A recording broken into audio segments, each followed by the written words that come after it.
Halo dulur, piye kabare? Balik lagi karo aku Astro di sini.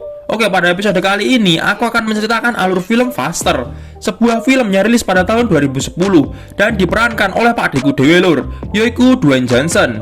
Film ini menceritakan tentang ambisi seorang mantan napi untuk balas dendam kepada orang-orang yang telah mengganggunya di masa lalu. Yowes, gak usah kesuwen meneh.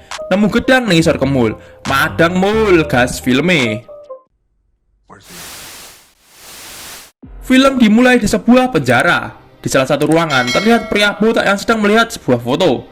Pria itu bernama Saitama. Pria itu bernama James dan ia memiliki julukan yaitu driver lor. Tidak lama kemudian, beberapa sipir datang dan membawa pria itu.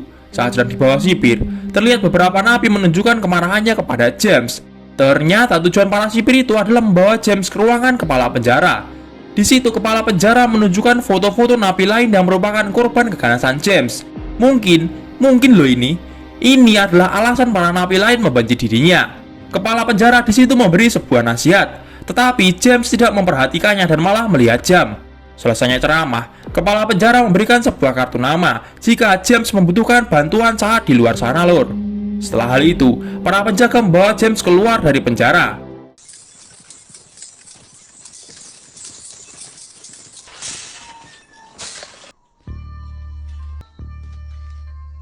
Saat sudah di luar, ia langsung membuang kartu nama itu dan langsung berlari ke sebuah tempat. Dan film Faster pun dimulai.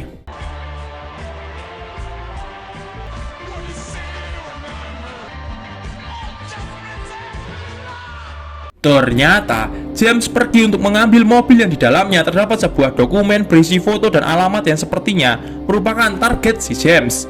Ia pun menyiapkan senjata dan pergi dari tempat itu lur. Sesampainya di sebuah kota, James langsung turun dari mobil dan menyeberang tanpa memedulikan mobil yang lewat.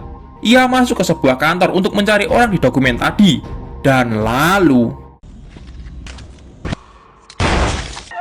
setelah melakukan hal itu, James langsung pergi dari sana. Di sisi lain, terlihat seorang pria yang sedang membeli permen haram. Kita panggil saja pria itu Karto. Setelah melakukan pembelian, Karto pun masuk ke mobilnya dan menikmati permen itu lur. Keesokan paginya, Karto datang ke tempat penembakan kemarin. Dengan gaya kemelintinya, ia mendekat ke TKP. Ternyata, Karto adalah polisi. Wow, serah beres we pak. Temannya yang bernama Cicero kaget kenapa Karto di sana. Karto pun mengatakan bahwa ia sebenarnya juga malas, tapi atasan menyuruhnya langsung.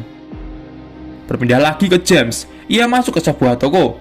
Ketika sudah di dalam, James langsung memberikan sejumlah uang untuk berkas yang ia pesan lur.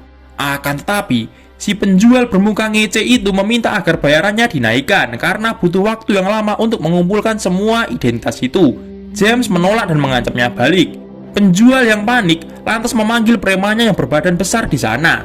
Ia mengatakan premannya itu juara tarung bebas dari Guam. Akan tetapi saat preman itu melihat tato milik James, ia langsung ketar-ketir dan melarikan diri lur.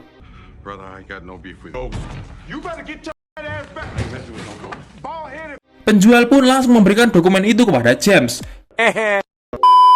Sementara itu di kantor polisi, Cicero yang melihat rekaman CCTV merasa sangat yakin bahwa berdasarkan ekspresi wajah, pelaku dan korban saling mengenal. Kembali lagi ke James, ia sedang melihat dokumen dan foto orang-orang yang terlihat baik dan luhur itu. Terlihat mbogene James sangat menyimpan dendam kepada mereka lur. Di lain sisi, terlihat seorang pria good looking yang kita panggil saja Rehan.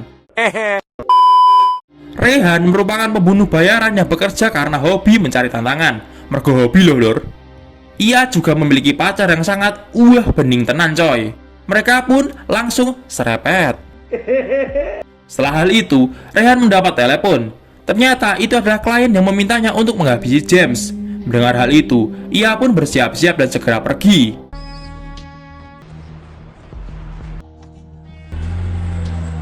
Berpindah ke kantor polisi, Cicero mengatakan kepada Karto bahwa ia sudah mengetahui latar belakang James yang merupakan supir para perampok bank.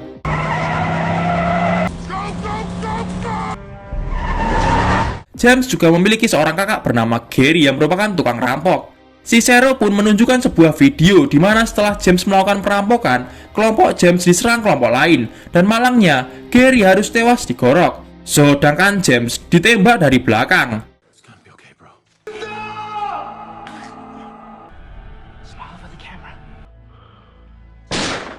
Cicero lanjut mengatakan bahwa saat di rumah sakit, James yang sudah dinyatakan sudah meninggal tiba-tiba hidup kembali karena ternyata peluru itu meleset ke pipinya, lur. Soalnya ini jelas ya, lur, ngopo James pengen banget balas dendam. Berpindah ke James, ia sudah berhasil menemukan target selanjutnya. James pun berjalan masuk. Sedangkan di kamar target James, pria yang sudah tua itu ternyata akan melakukan hal saru kepada gadis remaja. Dan tiba-tiba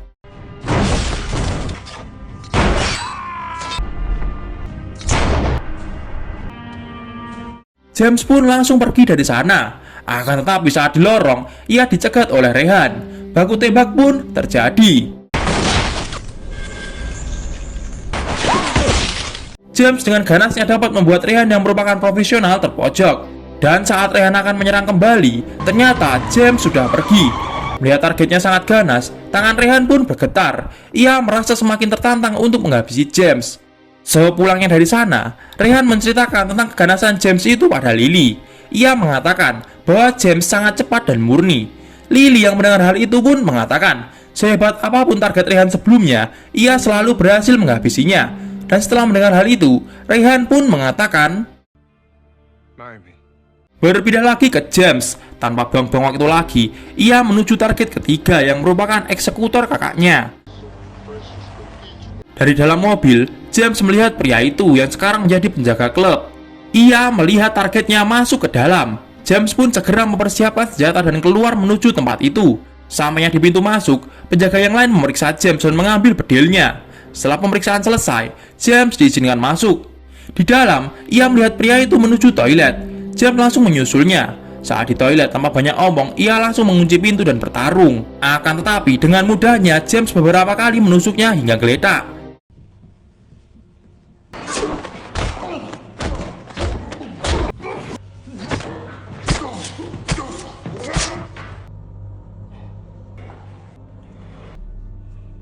Saat sudah sekarat, pria itu meminta James menyampaikan permohonan maaf kepada anaknya, lur. Di tempat lain, Rehan terus terbayang wajah dan keganasan James. Ia pun memutuskan untuk sekali lagi menyelesaikan pekerjaannya. Dan keesokan paginya, Rehan berangkat untuk kembali memburu James. Berpindah ke James, saat menuju lokasi target keempat, di dalam mobil ia mendengar dari radio bahwa pria yang kemarin ia habisi di toilet ternyata belum meninggal dan sedang di rumah sakit. James pun langsung memutar arah mobilnya menuju ke sana. Ia berpikir bahwa orang yang menghabisi kakaknya harus dibalas dengan setimpal. Di malam harinya, Rehan diberi informasi temannya bahwa James mungkin akan kembali untuk menghabisi targetnya. Di sisi lain, James yang sudah sampai rumah sakit langsung nyelonong masuk ke dalam untuk mencari kamar targetnya. Dan setelah ketemu, ia pun langsung menembak pria itu di saat para dokter berusaha menyelamatkannya. Karto yang kebetulan ada di sana langsung mengejar James yang menuju ruangan bawah. Saat di sana, baku tembak pun terjadi lagi. Tapi sama halnya dengan Rehan, karena keganasan James, Karto pun terpojok. Dan saat akan mengecek, tiba-tiba bedil James sudah tepat di depannya. Melihat hal itu, Karto pun memilih untuk berlutut dan menutup matanya karena sudah pasrah. Akan tetapi saat James melihat rencana kepolisian, ia langsung pergi karena James hanya menghabisi targetnya. Saat di perjalanan menuju target keempat, dari kaca spion, James melihat mobil Rehan. Ia pun langsung mengegas mobilnya dan adu kecepatan pun terjadi. James yang melihat sebuah truk lantas memanfaatkannya untuk membuat mobil Rehan berhenti. Dan lalu, saat ada kesempatan, James memilih tidak menembak Rehan, tetapi malah menembak banyak. Rehan yang merasa terus diremehkan lalu menembak kembali James hingga menyerempet lehernya, lur. Dan setelah hal itu, James pun segera pergi dari sana. Sedangkan Rehan sangat kecewa karena sudah 2 kali gagal menghabisi James. Klien Rehan pun meminta untuk membatalkan misinya. Ia di situ merasa sangat terhina. Keesokan harinya, James menuju target keempat alias pelaku terakhir. Akan tetapi sampainya di lokasi, James sedikit terkejut karena targetnya sudah bertobat hingga menjadi seorang pendeta lor. Pendeta yang melihat kedatangan James nampak terkejut, dan setelah selesai memberikan kajian, James menemuinya di bawah panggung. Akan tetapi, tiba-tiba istri dan anaknya datang. Pendeta pun mengatakan agar mereka pulang terlebih dahulu karena ia memiliki urusan dengan teman lamanya. Setelah hal itu, pendeta dan James berjalan ke belakang tenda menuju tepi danau. Di sana pendeta mengatakan bahwa apapun yang akan James lakukan padanya, ia akan memaafkan James. Pendeta lalu berlutut dan menyanyikan sebuah lagu serta memeluk Injil.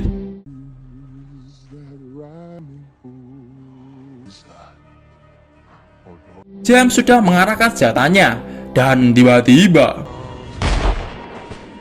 Go back to your family. James membatalkan niatnya dan mengatakan agar pendeta kembali ke keluarganya. Setelah hal itu, James pun duduk di bangku jemaat sembari melihat foto kakaknya. Akan tetapi, tiba-tiba si Rehan datang dan mengarahkan senjata tepat di depan James. Rehan meminta James berlaku sportif dan mengambil senjatanya. Akan tetapi, James mengatakan bahwa ia tak ada dendam dengan dirinya. Rehan yang mendengar hal itu malah semakin terhina oleh kelakuan James. Rehan pun langsung mengambil senjata James, dan saat akan menembaknya, tiba-tiba dari belakang muncul Karto yang meminta Rehan untuk menjatuhkan bedilnya lur. Rehan yang terpojok pun memilih untuk menurutinya, dan tiba-tiba Karto menembak James tepat di bekas lukanya dahulu. Karto mengatakan bahwa ialah orang yang telah menyewa Rehan. Setelah hal itu, terlihat kilasan balik saat kelompok James diserang kelompok lain.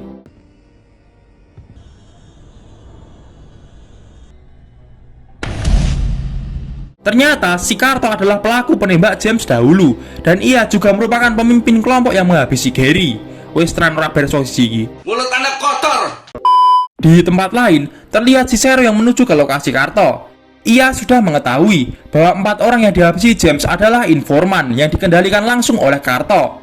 No reason. Kembali lagi ke Karto. Setelah hal itu, Karto memberikan bayaran Rehan. Akan tapi Rehan menolak dan pergi dari sana. Karto pun berjalan di samping danau dan menelpon istrinya. Ia mengatakan akan segera pulang dan ingin segera ninu-ninu dengan istrinya. Akan tetapi ternyata James masih hidup berkat plat besi di kepalanya. Karto pun jatuh dan gagal ninu-ninu dengan istrinya lor.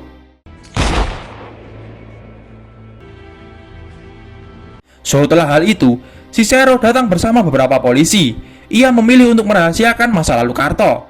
Sedangkan James, ia pergi ke tepi laut untuk menaburkan abu milik Gary. James juga berpikir untuk pergi ke Brazil menangkap komplotan Dominic Toretto lor. Dan film pun berakhir. Piye lur, ending yang sangat memuaskan bukan? Mungkin segini saja yang dapat Astro sampaikan tentang film Faster 2010. Ojo lali like dan subscribe channel ini agar kalian gak ketinggalan video-video baru dari Astrologic. Oke? Ya wes lah, sekian video kali ini. See you dan bye-bye.